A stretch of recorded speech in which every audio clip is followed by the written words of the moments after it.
Hey folks, and welcome to the video. My name is Ross, and today I wanted to take a look at a game that's very special to me. But first, I want to know, what do you think of when you hear this sound? You probably think of Japan, anime like Naruto and One Bleach. Maybe you think of a Kabuki performer or the shamisen. And I wouldn't blame you because the shamisen's pretty sick.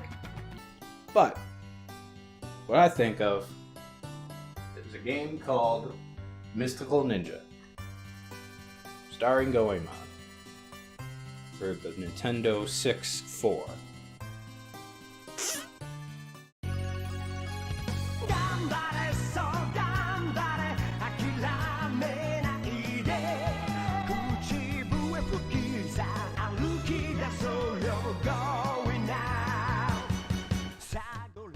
So, Mystical Ninja, starring Goemon, is an N64 game that came out in August of 1997 in Japan and then a year later in America.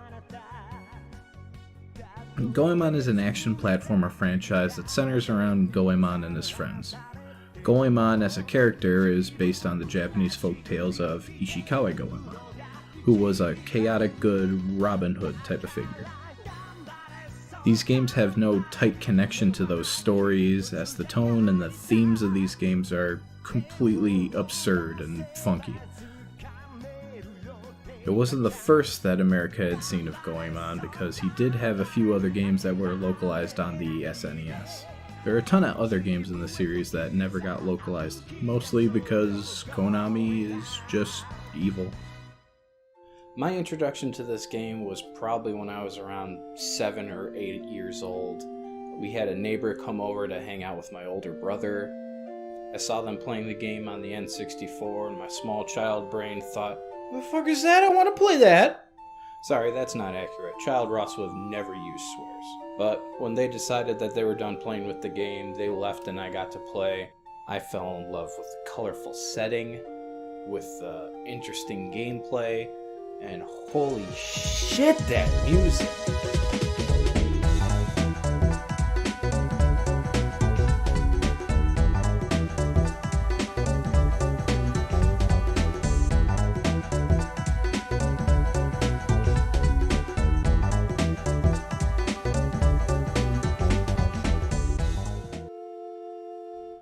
In this video, I intend to give an overview and retrospective of the game with a focus on audio and visual merits it has.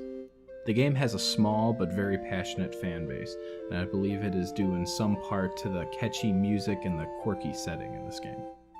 I certainly fall into this category, as I note this game as one of my favorites of all time, and I've whistled its soundtrack to myself for over a decade. I will be examining the aesthetic and design of each town and temple in the game. As we move along, I will be offering a few useful gameplay tips along the way that I hope will help you out if you choose to pick up the game for yourself. So with that, let's start up. The setting of Mystical Ninja is a highly stylized feudal Japan, complete with cherry blossoms, shrines, and those red torii gates. The music follows suit with lots of Japanese flute and string instruments. We start the game with two characters, Goemon and Abisumaru, who reside in Atoe Town. After a scene of them being kicked out of a restaurant because Abisu is apparently a weird sex pervert, we see a peach-shaped spaceship that flies over their heads. You know, typical Japan shit. The spaceship uses a beam attack on the nearby Oedo Castle to transform it. The two of them see this happen and decide to go check it out. Oedo Town shows a typical Edo period Japanese aesthetic, and it's pretty conducive to some light exploration. There's a pool you can find that has a floating platform with coins on it. It's used to entice you to play around with the jumping and the swimming controls. There's even a combat encounter in the form of a robber who will try and take some of your money. A couple of the notable areas in town are a long bridge over a little creek and a little downtown market area where most of the NPCs are. All towns will have restaurants, stores, and inns. While the stores offer different types of consumables that serve similar functions, the restaurants always have 3 different food items that are specific to each town. It's kind of fun imagining the different specialty foods each restaurant would have in each town. After some exploration, we can exit the town towards Mount Fuji, where the chain pipe can be obtained. The chain pipe can attach to star blocks in the environment and pull you across gaps. This is the item that we need to get to the first temple. Atoe Castle begins its presentation before we even get there. The approach to the castle is a dirt path with a stone hall and has no distractions or challenges, so all we really have to focus on is the music.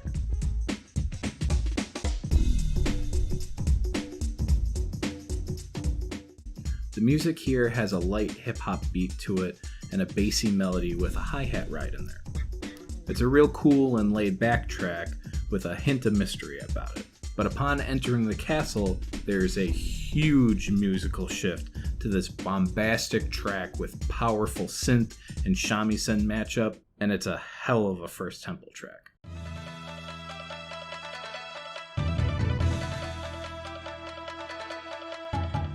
Atoe Castle is pretty straightforward.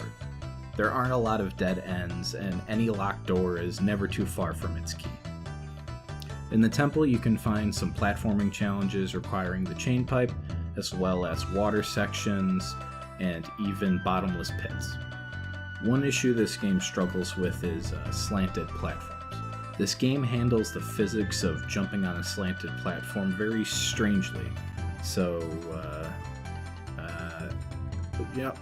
let me explain this in MS Paint. Right, so here's the little floating turtle, and here's Goemon. Goemon's trying to jump from here to here. If Goemon jumps from a flat surface like this, he's going to have a typical trajectory that you would expect. Up, over, and make it here. Let's say that Goemon, he's standing on the slanted edge here. The game is weird, and its trajectory, it's going to make you jump nearly straight up and have a really short arc and go straight down. So try to keep this stuff in mind whenever you're on a slanted platform. Anyway, let's continue through Atoe Cassidy. There are some unique enemies to this temple, like these ninjas and these dongo floor washing guys. These dongo guys can't be destroyed, so they're more like a platforming obstacle. I can't help to like the design on these guys, they're pretty adorable. Around this part of the temple, the music may begin to change. This is the dynamic music kicking in. The dynamic music in the temples is perhaps my favorite aspect of the game, and probably the reason that it's become so memorable to me. The audio track that you hear at the start of the temple will keep its same melody and the same structure, but it will add more percussion, more instruments. It'll ramp up the intensity as you get deeper and deeper into the temple. Most temples have 3 levels of intensity to their audio track, and it ends up being a pretty good measure as to how far in the temple you are. If you're at the 3rd level of intensity, you're almost done with the temple. Throughout the temple, you will find pieces of a large stone statue that is mostly localized in the center room. As you ascend to the temple, you will see more parts of the statue, like the legs and the chest. At the end, we see that this was all build-up, as the boss at the top of the castle is a big robotic head, supposedly attached to the body.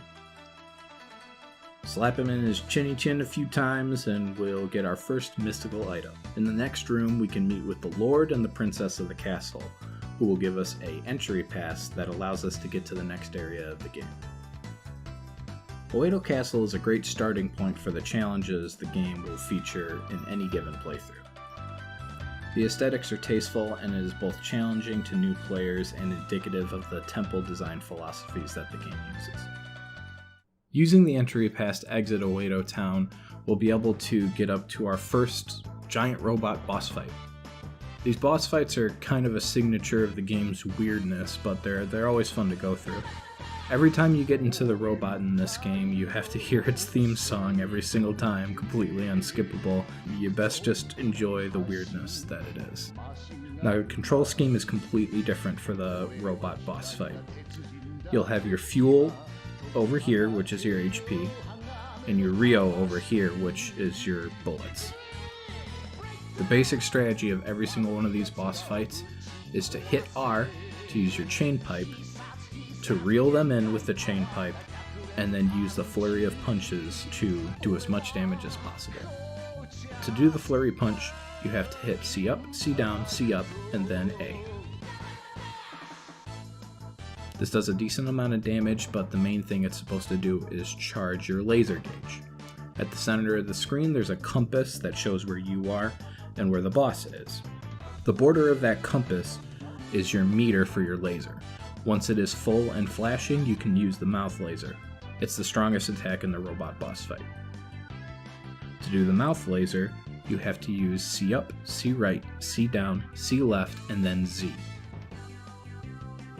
Like I said, all the robot bosses can be defeated with that same strategy. Following this boss fight, we'll get to the next town.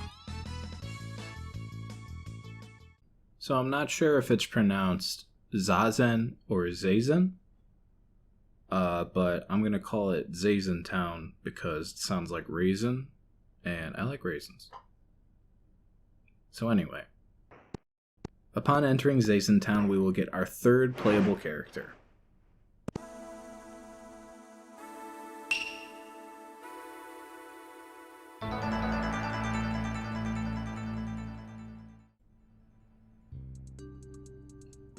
This is Yae.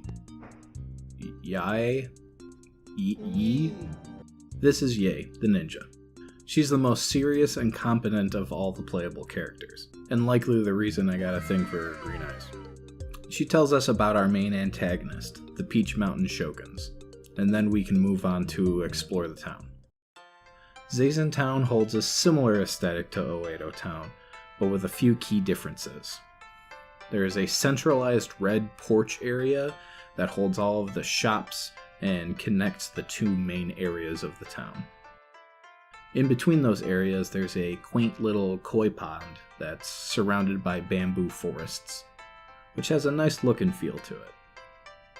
The town is surrounded on the outside by a waterway with several bridges over it leading to new areas in the game.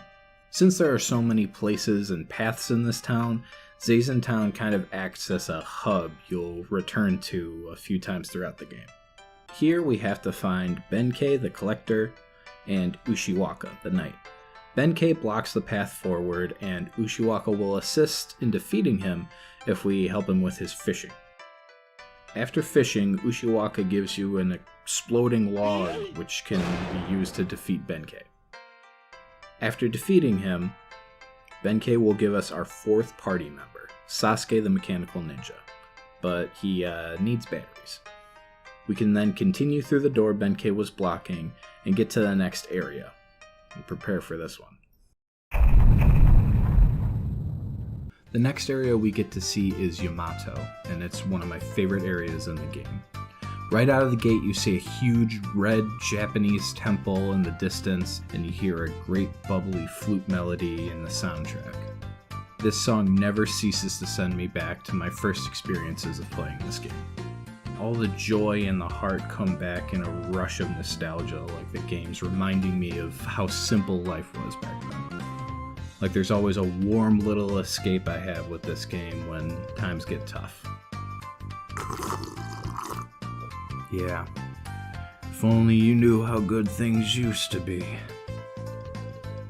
Anyway, after a boss fight on top of a flying blue dragon, we'll crash land in front of Folky Town. Folky Town has a far different feel upon entering it, mostly due to the music. Folky Poke's music has this like creeping string arpeggio that goes throughout the whole song. The music is very downtrodden and almost menacing, and no matter what other instruments or melodies get thrown above it, it still feels as though something is wrong. Folky Polk's major color palette is using yellows and browns. It's much different from the other towns in the game. There's some hay bales strewn about and some farming plots in the village, as well as some upper and lower ground areas that make it feel vertically distinct. Back when I was little and I could barely read, I thought this town was just full of mean people due to the music being so spooky. We come to find out that Folky Polk Town actually lives up to its name as a town that's obsessed with dancing and celebration. They taught all the kids in their village how to dance, and they seemed very proud of them. However, the kids had been kidnapped and taken to the Dojo Hot Springs nearby, which is where our next temple is. Upon reaching the Dojo Hot Springs, we'll get to our first roadblock of the game, quite literally. At this point, we can go back to get Abisumaru's special ability to shrink, and that will allow us to access the Ghost Toys Castle.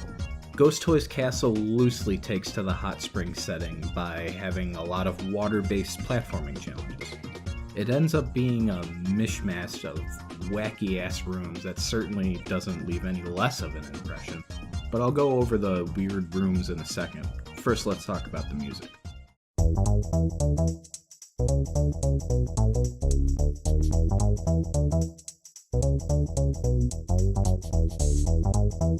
The music in Ghost Toys Castle is this laid-back, kind of funky synth track. It instills a bit of spookiness to the adventure, but it still makes sure you're having a good time.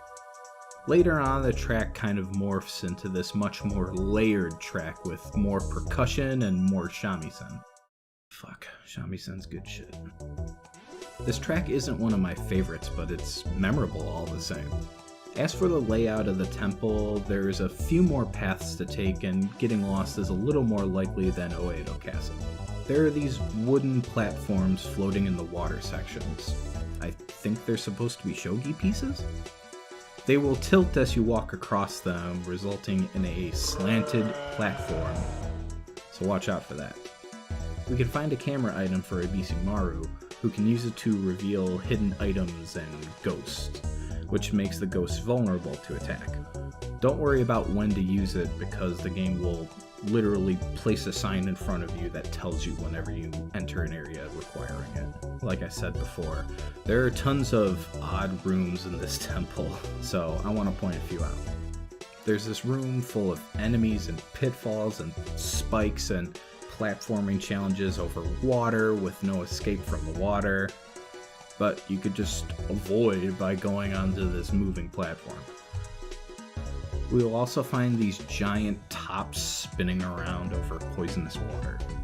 These rooms are always the worst because if you fall, the poison will damage you for as long as you swim through it. And if this room looks bothersome, don't worry, because it gets worse. I'd say the most unique room is this one that's filled with Daruma doll enemies. You have to destroy them all to get a key and open the door, but there's also this giant seed here you can pick up, and if you take this seed up to the top of this structure, you'll realize that it's actually just a big flower pot, and you can plant the seed. The seed will sprout and start shooting out dango and coins for you to catch. This has nothing to do with anything, and it does not reoccur in any fashion throughout the rest of the game. It's just a neat little thing that happens in a room in the thing. Then, of course, there's this room that's the pool table, and you gotta hit all the balls into the pockets. Also, hey, jump rope room. Did I mention this game is goofy? The unique enemies you encounter in this temple are the ghosts and these Daruma dolls I mentioned earlier. The ghosts are doofy looking, and the Daruma dolls can be a pain as they hop around in a weird pattern. The Daruma dolls function as kind of a boss teaser because the boss at the end of the temple is a giant ghost Daruma with huge claws and missiles, and yeah, shit's weird. We need to use the camera on him just one time, and then we can slap the shit out of him whenever his heart shows up. After he's dead, we'll get our second mystical item. After finishing Ghost Toys Castle, we can head to Json Town to get to the next section of the game, or we can check in on Folky Polk Town to see how all of them are doing. If we choose to go check in on Folky Town, we'll hear that there's a new music track and that all the children are back into the town. Most of the NPCs have new dialogue, including one guy that'll give you a big sloppy kiss for saving all the children. The new music track is very celebratory in nature. The main instrument you can hear is the horns carrying the melody, and it's just overall very feel-good, and on the absolute opposite end of the spectrum from the previous track. Folky Town is the only town that is dynamic in its nature of changing music and changing dialogue among all of the NPCs in the area, and that specifically makes it a fair bit more unique than the others. Back at Json Town, there is a door that is now unblocked that was previously blocked. If we talk to the kid that's right in front of the door, he says that since he came back from being kidnapped, he fixed it. All the other kids that were kidnapped because of their dancing ability, but this kid claims that he was kidnapped just because of his name, which is, dancing all night?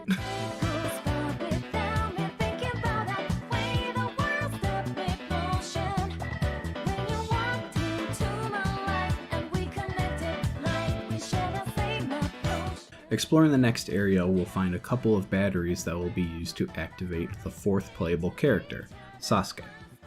Using Sasuke's bombing ability, we can open up the entrance to the next temple, the Festival Temple. The Festival Temple has a colorful, poppy look to it, and some nice music to match it.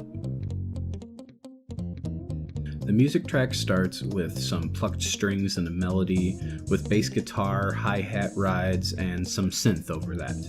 As the temple goes on, we will get more percussion, and a rock organ will start carrying the major melody. This tune is super catchy and a joy to hear through the whole temple. I really like how this one escalates. The Festival Temple probably has the most complicated layout of any temple yet.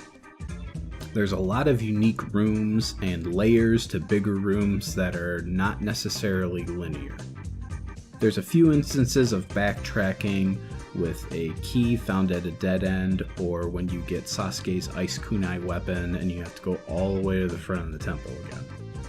This temple is also the most absurd in tonality and design so far. There are huge lanterns that will crush you, kodamasu that will shoot at you, and fire-breathing fox masks, living samurai armor, and big snowman-looking tanks. There are a few water platforming areas, some require the chain pipe, and some require the ice kunai.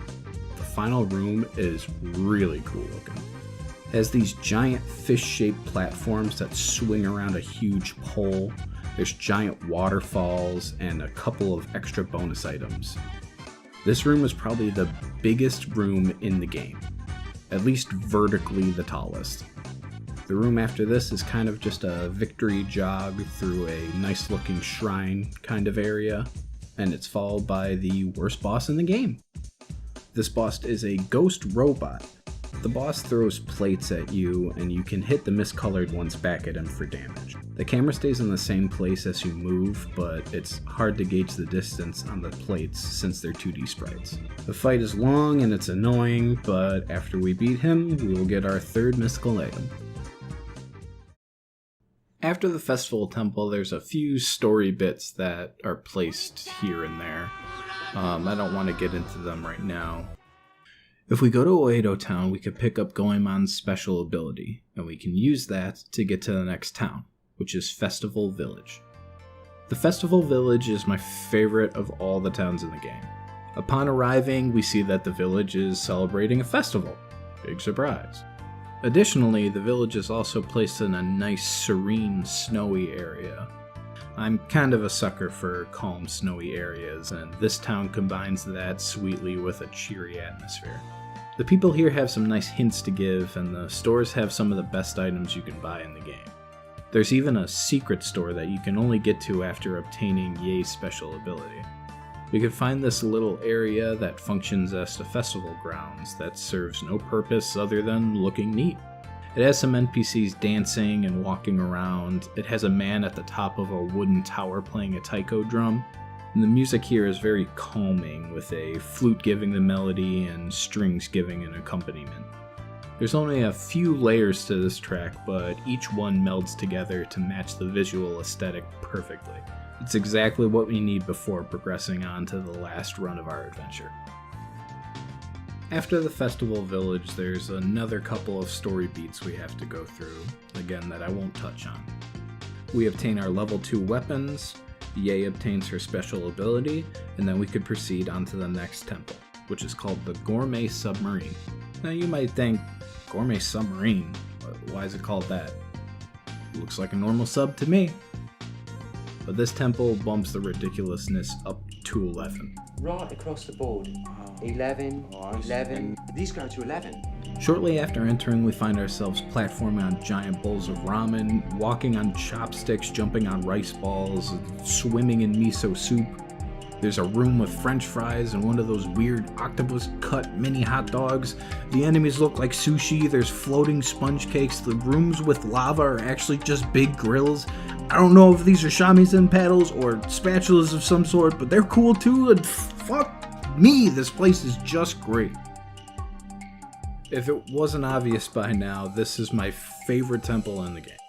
Everything about it is out of control with how insane its set pieces are.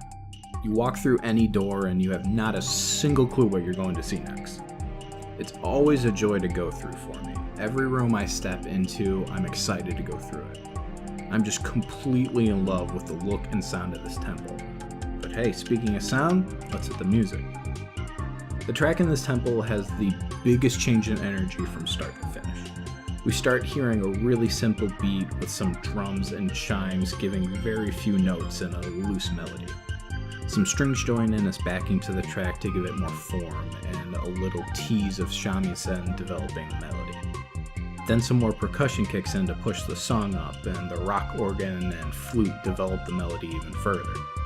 By the end of it, shit just goes nuts. The percussion is more aggressive, there are horns blaring the melody, and all the instruments are slapping the shit out of your face. You have no choice but to acknowledge this song. It's in your face, it won't be ignored, it wants your lunch money, and Gourmet Submarine is just rad as shit, man.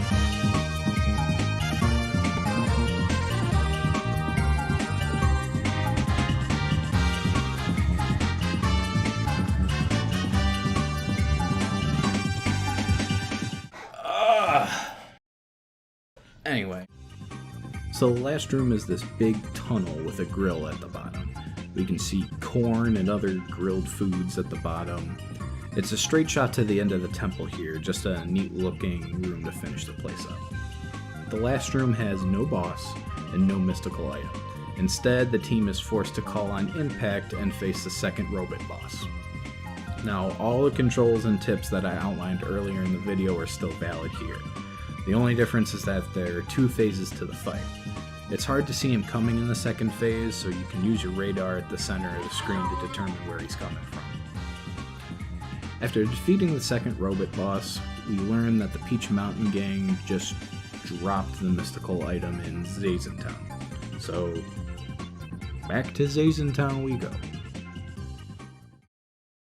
Once we're back in Json Town, there's a few different side objectives that we have to do in order to get the last mystical item. After getting Sasuke's special ability, purchasing a very expensive cucumber, and talking to the Kappa in the pond, we'll get our last mystical item. After taking all the mystical items just past the lake where we had to swim to the Gourmet Submarine, we'll make it to this statue that's called the Pimo Pimo God. If we jump on top of him and tell him that we want to progress the game, he'll let us save, and then he'll take us to where else but space. No, not that space. Japanese space. This is the place I like to call the Kabuki Temple. The Kabuki Temple is a little short, and it doesn't feature dynamic music, so it's got the same music track throughout, which isn't disappointing at all because it's a great track. Though this temple is short, it commits to its aesthetic very consistently. There are several design touches, such as the enemies in here look like kabuki performers, and they toss mallets at you. The walls look like stage curtains. There's some floating fans that we'll use to cross the floors of lava. In order to complete this temple, everybody has to use their special abilities to swim or push blocks or super jump. But there is a few things that you can just skip by using the new super jump that Sasuke just got. Like this room where you have to work around to get to the upper level and then use Goemon to use his superpower and push the block, but instead you could just... Or this room that wants you to run all the way around it to go hit a button so that some stairs can spawn when you could just go up here and... But like I said, this temple's pretty short, so soon we will finish this part up and get along to the lost Kyushu. Because it turns out Kyushu is in space. Normal. Kyushu's actually very small. You can wander to the couple of different shops and get some exposition on the game, upgrade your weapons to level 3, and then progress into the next temple. And this is the final temple in the game. The stage temple, as I like to call it, is the stage that's made on Kyushu for Dancin' and Lily to perform to their loving fans all around. This place is decked out in a gold, orange, and blue velvet color palette, which is a huge contrast to the other areas in the game. The music is also something else entirely.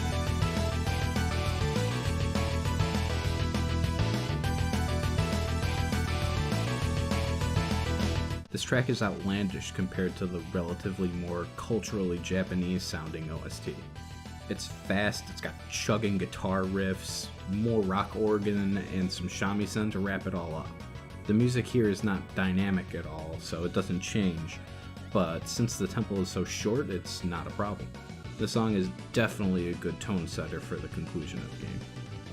This place has a really grand atmosphere with a ton of varied platforming challenges. Again, we'll be using every ability at our disposal, a hallmark of any good final dungeon. There's even more shit we can skip with Sasuke's jumping power. Some other parts can be frustrating because of the weird camera, enclosed spaces, and slanted platforms. But after grabbing a few keys to unlock the doors, this temple is over with too. At the end of the temple, there is no boss, but Dancin' and Lily put on a nice show for you.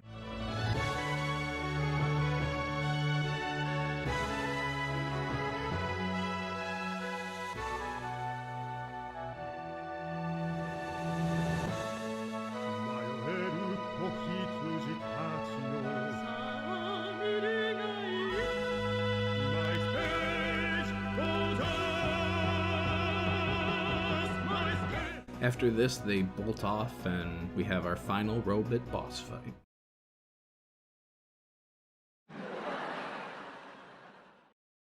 This boss is tough basically just because it is two bosses that you have to beat in a row.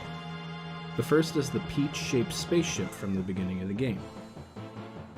All of its attacks are projectiles, and it can't be brought closer with the chain pipe. So all we have to rely on are ranged attacks like the bullets, the chain pipe, and the mouth laser. We have to damage this boss by hitting the central area that's revealed when the peach splits open. If you're able to hit a couple of times with the mouth beam, then this boss is cake.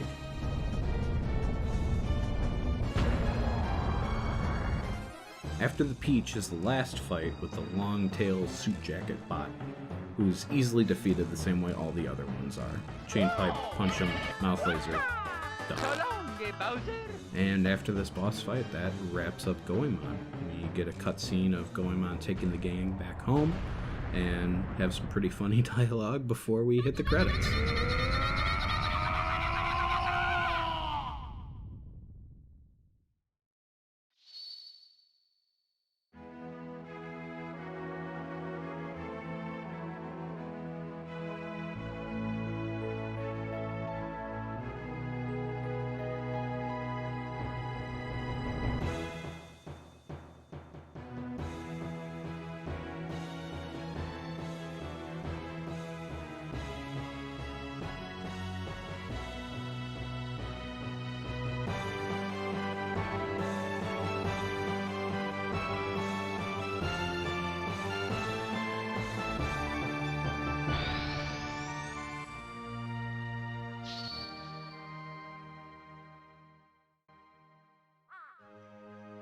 To wrap it all up, Mystical Ninja is an unapologetically Japanese action platforming game with a funky camera, a super unique sense of audio-visual aesthetic, and a really doofy sense of humor.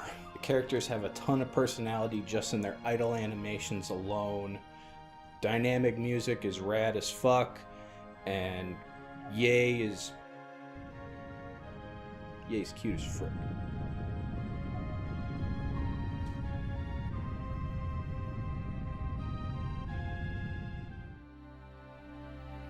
Well, folks, thanks for watching. I know this took about 3 months for me to do. I'm still new to this YouTube thing, and editing's been kind of a pain in the ass. Still learning, but I'm having fun. Hopefully next time I'll have a shorter video to do. I got a couple ideas for what I can do short video wise. And hopefully you look forward to see it. Let me know in the comments anything I got wrong, anything that I forgot to mention. I know I didn't talk about the story that much in this video, but shit, the thing was already 35 minutes long. I don't think I wanted to go any more in depth about it. But yeah, I really like the game. Really happy I got to take a look at it and throw together this video for you guys. You can follow me on Twitch.